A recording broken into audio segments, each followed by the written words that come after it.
दंडवताची महिमा अपार आहे साहेब. ज्याने खऱ्या अर्थानं दंडवत करायला शिकला तोच या परमात्म्याच्या नजरेमध्ये विनम्र होत असतो. ईश्वराच्या नजरेमध्ये होण्यासाठी तुम्हाला विनम्र व्हावं लागेल, तुम्हाला दंडवत करायला शिकावं लागेल, तुम्हाला झुकावं लागेल, वाकावं लागेल. आणि जो माणूस वाकतो झुकतो तोच परमात्म्याला बोलू शकतो. लक्षात आलं का? परमात्म्याला बोलवण्याची ताकद वाकणाऱ्या माणसामध्ये आहे, विनम्र माणसामध्ये. महाभारताचा एक सुंदर प्रसंग आहे. युद्धाची तयारी झालेली आहे, आता युद्ध होणार आहे. आणि युद्ध होण्यापूर्वी सगळ्यांचे डोळे एका ठिकाणी लागलेले होते, म्हणजे ते भगवान गोपाल कृष्णावरती. सगळ्यांना परस्परांना वाटून घ्यायचं, एकमेकाला सैन्य वाटून घ्यायचं, एकमेकाला ताकद वाटून घ्यायची, एकमेकांना सगळ्या परिस्थितीला आता आपापल्या बाजूला ओढायचा प्रयत्न प्रत्येकाचा चालू आहे. पण शेवटची जी नजर आहे ती भगवान गोपाल कृष्णावरती टिकलेली आहे. कृष्ण कुणाच्या बाजूला जातो? चरित्र बऱ्याच वेळा कथा तुम्ही ऐकल्या असतील. नम्रतेचं लक्षण मी तुम्हाला सांगतो. कृष्ण कुणाच्या बाजूला गेला हे तिथल्या प्रसंगावरून तुमच्या लक्षात येईल. आणि एक दिवस कृष्ण आपल्या महालामध्ये झोपलेले आहे. अर्जुन आणि दुर्योधन कृष्णाला बोलवण्यासाठी जातात. कृष्ण वाटून घ्यायचा आहे. कृष्ण असा शारीरिक रूपाने कधीही वाटला जाणार नाही. कृष्ण भौतिक रूपाने कधीही तुमच्यातून वाटून येणार नसतो. तो वाटून घेण्या इतका सोपा नाहीये, तो वाटून घेण्या इतका लहान नाहीये, तो वाटून घेण्या इतका शूद्र नाहीये, तो वाटून घेण्या इतका बारीक नाहीये. कृष्णाला वाटून घेण्यासाठी, आपलंसं करण्यासाठी तुम्हाला तुमचं अंतःकरण पुढे ठेवावं लागणार आहे. आपल्याला नुसतं म्हणून चालणार नाही. नागपत्र कराचे हे नारळ परिषद. खूप सुंदर भाव आहे त्या पाठीमागचा. तो भाव आपल्याला जागृत करता आला पाहिजे. नागपत्र कराचे हे, तुमचे हात नागपत्र म्हणजे पानासारखी झाली पाहिजे. वेगळा विडा तुम्ही वाहत असताना, नारळाचा पानाचा फुलाचा विडा तुम्ही वाहत असताना, पण त्याही बरोबर तुम्हाला तुमचं शरीर रूपी विडा वाहता आला पाहिजे.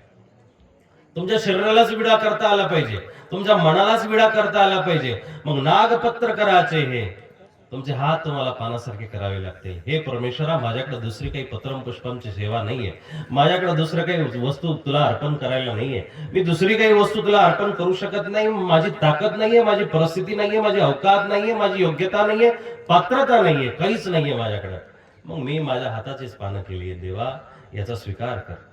नागपत्र कराचे नारिळ परिशिर, आणि तुला नारळ म्हणून चढवण्यासाठी, नारळ म्हणून अर्पण करण्यासाठी दुसरं काही माझ्याकडे नाहीये, म्हणून हे शीर तुझ्या चरणाजवळ मस्तक म्हणून अर्पण करतो, नारळ म्हणून अर्पण करतो. किती उच्च भाव आहे हो दादा साहेब. लक्षात घेण्यासारखी गोष्ट आहे ना. वेगळं काही आणू नका परमात्म्याला. दोन हात तिसरं मस्तक जर तुम्ही जोडलं, आनंदाने जोडलं, तर परमात्मा त्याच्यावरती सुद्धा खुश आहे. मी तुमच्या पुढच्या प्रसंगामध्ये भरपूर या उदाहरणासह तुम्हाला या गोष्टी सांगणार. परमात्मा खूप मोठ्या द्रव्याने, परमात्मा खूप मोठ्या वस्तूने, परमात्मा खूप मोठ्या पदार्थाने खुश होत नसतो. परमात्मा तुमच्या भावाने खुश होत असतो. तुम्हाला भाव किती सुंदर देता आला परमात्माला. मग पत्रम पुष्पम ही खूप छोटी पायरी आहे. पत्रम पुष्पम फलम तोयम ही खूप छोटी पायरी आहे. याच्या पुढे तुम्हाला जितकं वाढवता येईल तितकं तुम्ही वाढू शकता. पण देव म्हणतो तुम्हाला, तुमच्याकडे पानं असतील कुठल्याही झाडाची, तुम्ही पानं वाहा, बिंदास वाहू शकता. पानं म्हणजे झाडाचीच नसावी. पानं हे खिशातल्या नोटेला सुद्धा पानच म्हटलं जाईल. नोट सुद्धा पानच आहे ना, कागदाचाच तुकडा आहे, ते पानच आहे. ते पानाच्या रूपामध्ये तुम्ही चढू शकतात. मग देवाने नुसतं पत्रम मागितलं, पुष्पम मागितलं, फुल मागितलं, फळ मागितलं, तेच व्हायचं का? नाही. हे कुणासाठी आहे? जो गरीब आहे, जो तुच्छ आहे, जो खरंच देण्याच्या पात्रतेचा नाहीये, त्याच्यासाठी आहे. पण ज्याच्या खिशामध्ये हजारोचा बंडल पडलेला आणि त्यांनी 10 रुपये काढून 5 रुपये काढून देवाला ठेवावे, मग त्याच्या इतका दरिद्री कोणी नाही, त्याच्या इतका शूद्र पण कोणी नाही. बघा, परमात्म्याला जे प्रिय आहे, पत्रम पुष्पमचा भाव किती सुंदर आहे. पत्र असेल तर पान, असेल तर पान वा, पुष्प असेल तर पुष्प वा, फळ असेल तर फळ वा. आणि हेही काही तुमच्याकडे नसेल, तोयम एक ग्लास भर पाणी देवासमोर ठेवायचं, तांब्याभर पाणी देवासमोर ठेवायचं आणि कृष्ण अर्पण म्हणून मोकळं व्हायचं. भगवंता, तुझे तुलाच अर्पण करतो. किती सोपं आहे ना. भक्ती इतकी अवघड नाही, आपण अवघड करून ठेवलेली आहे. आपल्याला मग ते बऱ्याचशा पदार्थांची यादी लागते, आपल्याला बऱ्याचशा पदार्थांची तडजोड करावी लागते, वस्तू एकत्र कराव्या लागतात, आणि मग तो देव प्रसन्न करण्याची आपण चेष्टा करत असतो. अशाने देव पावणार नाही, अशाने देव पावणार नाही. मग गाडगे बाबांनी किती सुंदर उदाहरण दिलेले. दगडाचा देव त्याला छन्नीच भेव, दगडाचा देव त्याला टाक्याच भेव, मातीचा देव त्याला पाण्याच भेव, लाकडाचा देव त्याला किड्याच भेव. देव अशान पावणार नाही रे, देव बाजारचा भाजीपाला नाही रे, देव बाजारचा भाजीपाला नाही रे. मनी नाही भाव म्हणे देवा मला पाव, मनी नाही भाव म्हणे देवा मला पाव. देव अशान पावणार नाही रे, देव बाजारचा भाजीपाला नाही रे, देव बाजारचा भाजीपाला नाही रे. भाजीपाल्याचं मोल करता येतो दादा, देवाचं मोल नाही करता येत. देवाचं मोल करणारी माणसं नरकाच्या रस्त्याशिवाय दुसऱ्या रस्त्याला जाऊ शकत नाही. देवाचं मोल लावू नका. भक्तीची किंमत काय असते साहेब? दादा भाऊ, भक्तीची काही किंमत नसते. भक्तीची किंमत आजपर्यंत जगामध्ये तयारच झालेली नाही, तयारच झाली नाही. तुमच्या भक्तीला किंमतच नाहीये, अशी भक्ती आपल्याला अर्पण करता आली पाहिजे. याच्यामध्ये काहीतरी लूज आहे. तुमची भक्ती तुम्हाला अर्पण करता आली पाहिजे. नम्रतेचं उदाहरण मी तुम्हाला सांगत होतो. भगवान गोपाल कृष्ण झोपलेले, झोपलेल्या कृष्णाला मागण्यासाठी एक दुर्योधन आलेला आहे, एक अर्जुन आलेला आहे. प्रसंग खूप सुंदर आहे, प्रसंग खूप सुंदर आहे. देवाला मागायसाठी दोन्ही आलेले, दोन्ही आल्यानंतर कृष्ण झोपायचं सोंग घेतात. कृष्ण कधी झोपत असतो का हो? देव कधी झोपला नाहीये. हा तुमच्या मनाचा भाव आहे. तुमची वाईट कृत्य देवानी रात्रीची बघू नये म्हणून कदाचित तुम्ही देवाला झोपवता. तुमचं पाप देवानी बघू नये म्हणून तुम्ही त्याला झोपवायचं नाटक करता, खायचं खाऊ घालायचं नाटक करता, पिऊ घालायचं नाटक करता. आपल्याला जमल तसं आपण देवाला वळवत असतो. देव आपल्या वळण्याने वळणारा नाहीये.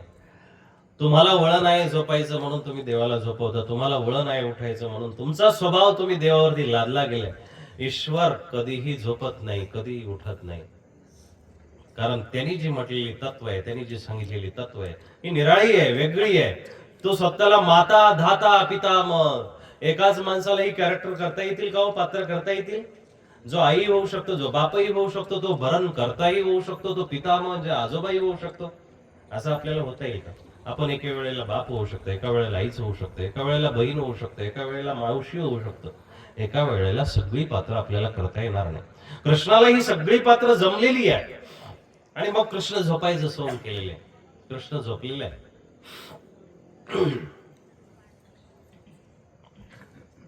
दुर्योधन पहिल्यांदा आला. दुर्योधन पहिल्यांदा पायाजवळ बसला. बघा, दुर्योधन पहिल्यांदा पायाजवळ बसला. अर्जुन यायला उशीर होता, पण पायाजवळ बसलेला दुर्योधन उठून डोक्याजवळ गेला. कारण दुर्योधनाला त्याच्या अहंकारानं ग्रसलेला असल्या कारणानं त्याला पायाजवळ बसू वाटलं नाही. एखाद्याच्या पायाजवळ, साधू संतांच्या पायाजवळ नम्र होणारी जी माणसं असतात ना, ती अहंकार रहित असतात. पण देवाच्या, माणसाच्या, साधूच्या डोक्याजवळ जी माणसं बसतात, बरोबरीनं जी बसतात, ती अहंकाराने ग्रसित आहे साहेब. तुम्हाला कशाने खाल्लेलं आहे हे तुम्हीच तुमचं शोधलं पाहिजे. तुमचं वागणं बोलणं आम्हाला तुम्हाला सांगायची गरज नाही. मी पाटील आहे, मी सरपंच आहे, मी दादा आहे, मी भाऊ आहे, मी साहेब आहे, मी नेता आहे, मी उपनेता आहे, मी अमका आहे, मी तमका आहे, सांगायची गरज नाही. तुमचं वागणं सांगत असतं, तुमचं बसणं सांगत असतं, तुमचं बोलणं सांगत असतं, तुमचं उठणं सांगत असतं. तुम्ही ज्या पद्धतीमध्ये आले ना, मग थोडासा अहंकाराने ग्रसित माणूस असा दंडवत करतो. थोडासा कमी अहंकार असेल तर नॉर्मल पाठीमध्ये वागतो. पण ज्याच्यामध्ये काही अहंकार नाही, तो आल्याल्या पायावरती डोकं ठेवतो. तुम्ही कुठल्या कॅटेगरीमध्ये बसता हे तुम्ही मोजमाप लावलं पाहिजे. अहंकार ठेवा. जगामध्ये अहंकार जर नसेल तर तुम्हाला प्रपंचात कोणीच मानणार नाही, एक लक्षात घ्या. पण अहंकार कुठं? पायीची वाहन पायी असू द्यावी, मंदिरात आश्रमात घुसत असताना तो अहंकार चपलेसारखा तुम्हाला बाहेर पण ठेवता आला पाहिजे. त्या अहंकाराला जरूर जपा, जरूर जपा. एका जंगलामध्ये एक खुंखार नाग होता, खूप प्रचंड भयंकर विषारी नाग. आणि मग तो भयंकर विषारी असल्या कारणानं त्या रस्त्याला कुणीही जात नव्हतं, कुणीच जायचं नाही. गाव अक्षरशः त्रस्त झालं होतं, गाव व्याकुळ झालं होतं की काय या नागाला करावं. मारा इतकं छोटं जनावर पण नाहीये, हे खूप मोठं जनावर आहे, मारणं सोपं नाहीये. मग लोक त्या रस्त्याला जातच नव्हती आणि गेली तरी 4-5 लोक जायची, काठ्या घेऊन जायची आणि त्या नागाला बघून घाबरत घाबरत तिकडे पळून जायचे, निघून जायचे. त्या रस्त्याला सहजासहजी रात्रीचं तर कोणीच भरकटत नव्हतं. एक दिवस त्या रस्त्याने नारद मुनी चालले होते. नारद मुनी जात आहेत. नारद मुनींनी बघितलं की समोर खूप अजस्र असा नाग बसलेला आहे, फणा काढून बसलेला आहे. आता त्या नागाचं कृत्य तसंच होतं की समोरच्याला डिवसायचं, घाबरायचं. त्या कारणाने त्या नागाने घाबरवलं. त्याच्यामध्ये काहीतरी लूज कॉन्टॅक्ट बघून घ्या ना. त्या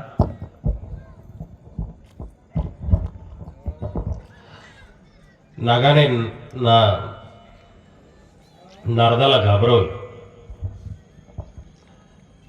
नारद घाबरले, पण नारद जाणून होते.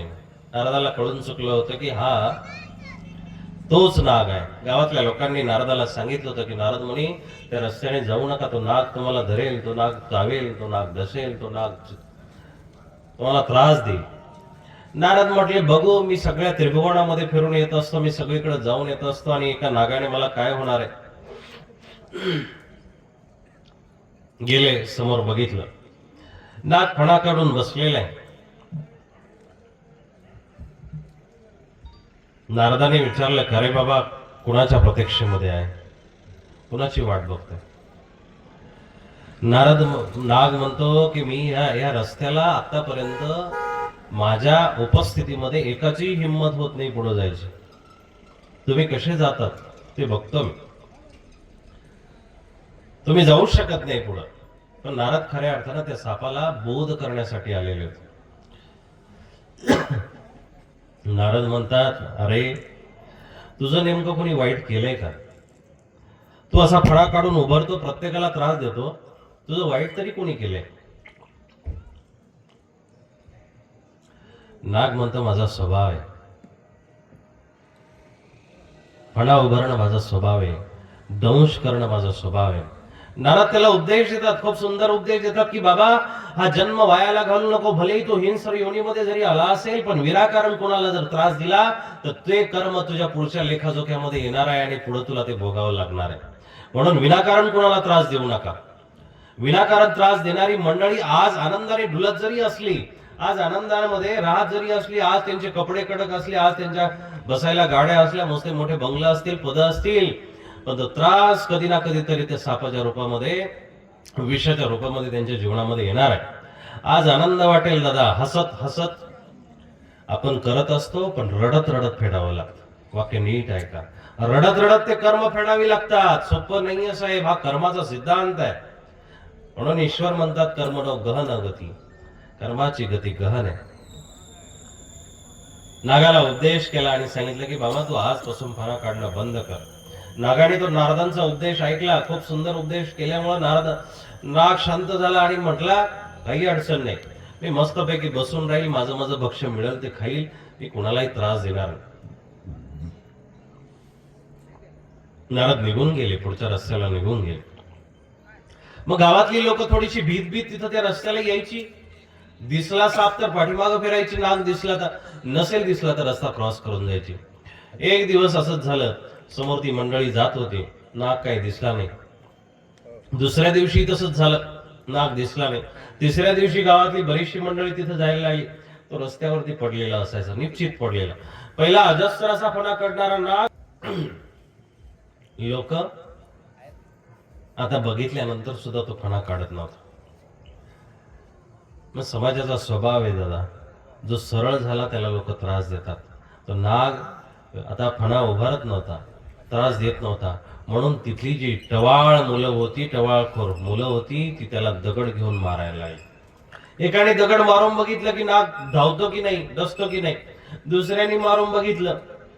त्या नागाला नारदाचा प्रत्येक क्षणाला उपदेश आठवायचा की आपल्याला धावायला नाही सांगितलं, आपल्याला चावायला नाही सांगितलं, आपल्याला त्रास द्यायला नाही सांगितलं, आपण कसं काय करायला पाहिजे, त्रास द्यायला पाहिजे. हा नागाचा उपदेश लक्षात होता. नाग त्यांना चावत नव्हता, पण लहान जी लेकरं होती ती टवाळखोरापणामुळं त्या नागाला दगड मारायची. झालं असं, तो अजस्र असलेला नाग आता जखमी व्हायला लागला. 6 महिन्यांनी परत नारदाची स्वारी आलेली आहे. आणि स्वारी आल्यानंतर लोकांना विचारलं, कसं काय तुमचा नाग तुम्हाला खूप त्रास द्यायचा गावामध्ये, आता कशी काय त्याची अवस्था आहे? गावातली लोक म्हणायला लागले की बाबा तुम्ही खूप चांगला मंत्र मारला हो, खूप चांगला मंत्र मारला की आता नाग बिलकुल धावत नाही. उलट आम्ही तर त्याला 2-4 दिवसामध्ये मारून टाकायच्या विचारामध्ये होतो. नारद म्हटले, अरे मूर्खांनो पाप्यांनो असं करू नका. आणि मग नारद मुनी त्या नागाजवळ जातात आणि त्याची अवस्था बघतात. का रे बाबा तुझी अशी अवस्था कशाने झाली? नाग म्हणतो की मला तुम्ही उपदेश केला होता आणि तो उपदेश असा केला होता की तू कुणावरती विनाकारण धावत नको जाऊ. आणि मग मी तेव्हापासून साधू झालो, तेव्हापासून शांत झालो. आणि मग बघा लोकांनी माझे असे हाल केले. नारद म्हणतात, अरे बाबा तुला मी जो उपदेश केला होता तो असा होता की तू चावू नको, तू विनाकारण कुणाला दंश करू नको, पण फणा काढायचं काम तर चालू ठेव. कमीत कमी तेवढं बघून लोक तुला घाबरतील. तुमचा अहंकार तुम्हाला तेवढाच जपता आला पाहिजे. ज्या ठिकाणी लोक तुम्हाला त्रास देतील त्यावेळेस तुम्ही पद दाखवा, प्रतिष्ठा दाखवा, तुमच्यातली ताकद दाखवा, साहस दाखवा, सामर्थ्य दाखवा, पैसा दाखवा, साम दाम दंड भेद सगळं काही दाखवा. पण जिथं गरज नाही तिथं दाखवायची गरज नाही. जिथं गरज नाही तिथं दाखवायची गरज नाही. अहो एखाद्या लहान लेकराला मारलं म्हणजे खूप मोठा पुरुषार्थ आहे.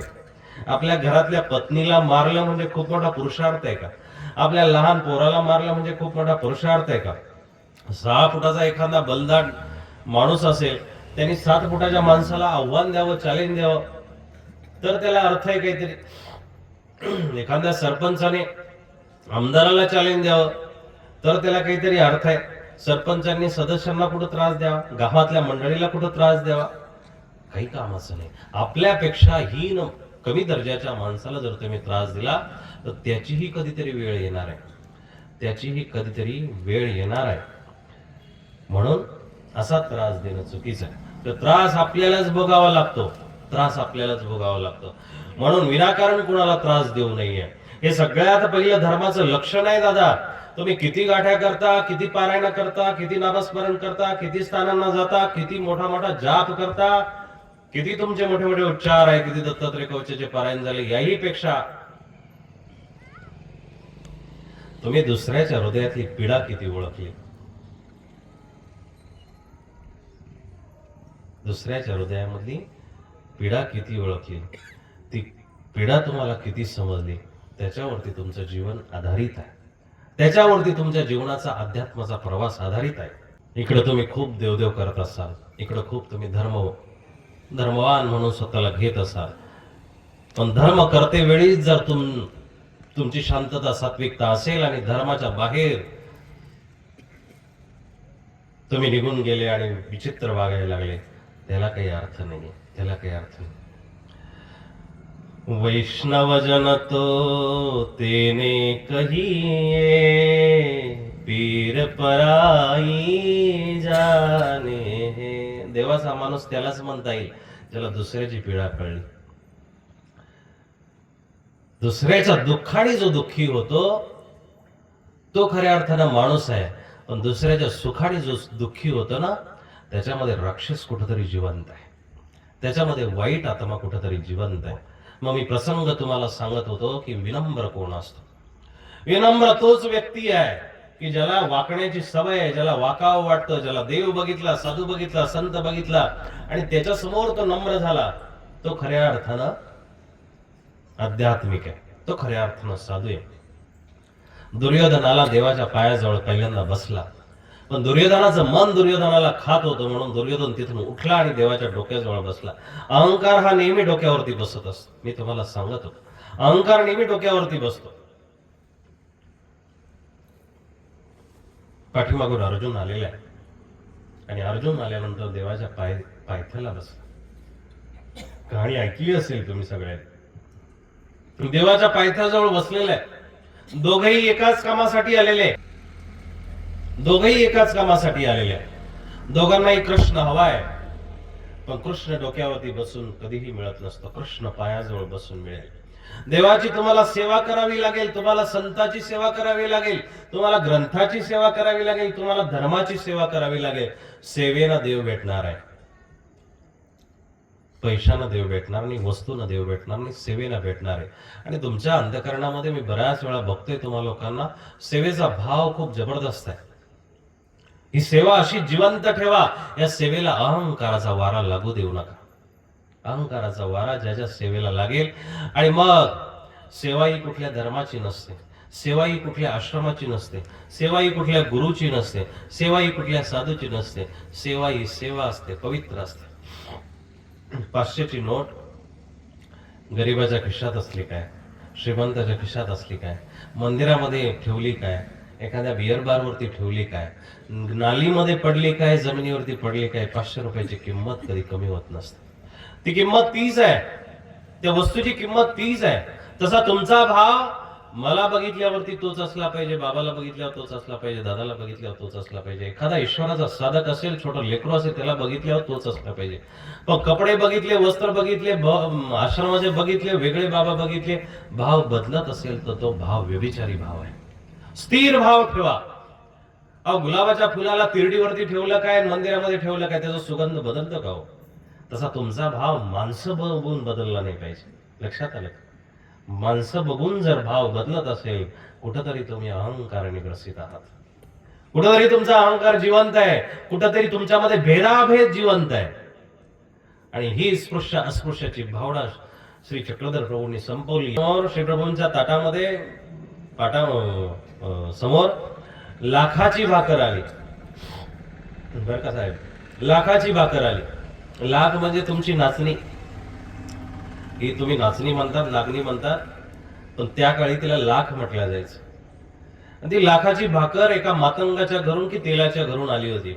समोर जे शिष्यगण होते, त्या शिष्यगणांनी बघितलं की अशा अशा क्षुद्र व्यक्तीच्या घरून ती भाकर आलेली आहे, आणि श्री प्रभू बाबा खाऊ राहिले त्या भाकरीला. तेव्हा ते शिष्य समोर होते, ते शिष्य म्हणतात की बाबा, अशा अशा क्षुद्र व्यक्तीच्या घरून आलेली ती भाकर आहे, तुम्ही खाऊ नका. देव त्यांना वारंवार म्हणतो, बाबा ती भाकर मातंगाची, ती तेल्याची किंवा ती दुसऱ्या तिसऱ्याची कोणी नाहीये, भाकर तर लाखाची हो. भाकर व्यक्तीची नाहीये, भाकरीला कुठली जात नाहीये, भाकरीला कुठली पात नाहीये, धर्म नाहीये, ग्रंथ नाहीये, भाकरीला कुठले संप्रदाय नाही. भाकर ही भाकर आहे ना साहेब. भाव तसाच असला पाहिजे. तुमचा भाव मोठा बाबा असो, छोटा बाबा असो, माझ्यासारखा शुद्र माणूस असो, अल्प माणूस असो, आणि माझ्यापेक्षा मोठाही महंत असो, संत असो, योग्य पदाला गेलेला, भाव तोच असला पाहिजे. आणि मग भाव हा इथूनच सुरुवात करावा लागतो. छोट्या दादाला तुम्ही नमस्कार करायला शिकले, तेव्हा मोठ्या दादापर्यंत जाणार आहे. मोठ्या दादाला नमस्कार करायला शिकले, तेव्हा तुम्ही मोठ्या बाबापर्यंत जाणार आहे. मोठ्या बाबापर्यंत तुम्ही नमस्कार करायला शिकले, दंडवत करायला शिकले, त्याच्यापेक्षा आचार्य बाबापर्यंत तुमचं जाणार आहे दंडवत. आचार्य बाबाला तुम्ही गेले तर एखाद्या ज्ञाननिष्ठ, वैराग्यनिष्ठ, भक्तिनिष्ठ संताला तुम्ही दंडवत करायला योग्य होणार आहे. आणि ह्या सगळ्या माणसांना तुम्ही दंडवत प्रणाम करायला शिकले, तेव्हा कुठंतरी तुमच्या दारामध्ये परमात्मा तुमचं दंडवत स्वीकारायला येणार आहे. चांगल्या याला टाळ्या वाजवायला शिका. तुम्ही प्रवचन ऐकताय, याची ती प्राप्ती असते, याची पावती असते की तुम्ही खऱ्या अर्थानं मनापासून ऐकताय. जिथं जिथं तुम्हाला आवडलं तिथे टाळ्या वाजवायच्या असतात. प्रवचन ऐकणाऱ्यांची लक्षणे आहेत, श्रोत्यांची लक्षणे. काही श्रोते फक्त दुसऱ्याच्या जय जयकारामध्ये हळूच जय म्हणणारी माणसं असतात, काही कामाची नाही. काही काही माणसं दुसऱ्याला बोट करतात, अरे ओरड की, पण स्वतः गप आहे. दुसऱ्याला टाळे वाजवायला लावतील. परिस्थिती सेमच असते, परिस्थिती काही बदलत नाही, मानसिकता आहे लोकांची. एकाला विचारलं की का रे बाबा, ताजमहालाचा फोटो घेऊन फिरतोय, काय नेमकी गत आहे तुझी, काय अवस्था आहे? ताजमहालाचा फोटो नेहमी जवळ ठेवायचा. त्या ताजमहालाचं काय करायचंय? तो म्हटला की मला ताजमहल बांधायचा आहे, मी ताजमहल बांधणार आहे. कोणाच्या नावाने? माझ्या बायकोच्या, प्रेयसीच्या नावाने. मग बांध ना. अरे बायकोच भेटली नाही तर कसं काय बांधू? बायको भेटल तेव्हा बांधेल. तोच प्रश्न एकाला विचारला दुसऱ्याला, तो पण ताजमहालाचा फोटो घेऊन फिरायचा. का रे बाबा, तू ताजमहालाचा फोटो घेऊन का फिरतो? तो म्हणतो मलाही ताजमहल बांधायचा. मग का बांधत नाही? नुसता फोटो घेऊन फिरतोय, बांधायला पाहिजे. मला बांधायचं आहे. कुणाच्या नावाने? माझ्या बायकोच्या नावाने. मग का बांधत नाही? ती मेल्यानंतर बांधणार आहे, ती जेव्हा मरेल तेव्हा बांधेल. ती जेव्हा मरेल तेव्हा मी ताजमहल बांधणार आहे. परिस्थिती सेम आहे. एकाला भेटत नाही, भेटल्यावरती बांधणार आहे. एक म्हणतो मेल्यानंतर बांधणार आहे. परिस्थिती सेम आहे, परिस्थितीला ओळखायला शिका. विषम आणि सम परिस्थितीमध्ये ज्याला जगता आलं, ज्याला राहता आलं, ज्याला वागता आलं, तो खऱ्या अर्थानं साधू आहे. परिस्थिती चांगलं असल्यावर तर सगळं सुंदर दिसणार आहे, सगळं चांगलं दिसणार आहे. घरामध्ये मस्त मंदिर असेल, घरामध्ये चांगली देवपूजा असेल, घरामध्ये सगळे देवधर्म करणारे असतील, अशा घरामधून एखादा धार्मिक व्यक्ती निघाला, नवल नाहीये ना दादा. पण घरामध्ये काट्याचं अंथरूण अथरलेलं आहे आणि आता त्याच्यावरती जो झोपून दाखवण्याची कला शिकतो ना, तो खरा माणूस आहे. घरामध्ये सगळे विषम आहेत, सगळी माणसं धर्माला न मानणारी आहे किंवा वेगवेगळ्या धर्माला मानणारी आहे, पण अशा परिस्थितीमध्ये सुद्धा तो एकनिष्ठ ईश्वराची भक्ती करतो ना, तो खरा भक्त आहे, तो खरा धार्मिक आहे. जमलं पाहिजे आपल्याला दादा. म्हणून स्वतःच्या धर्माचा अभिमान बाळगा.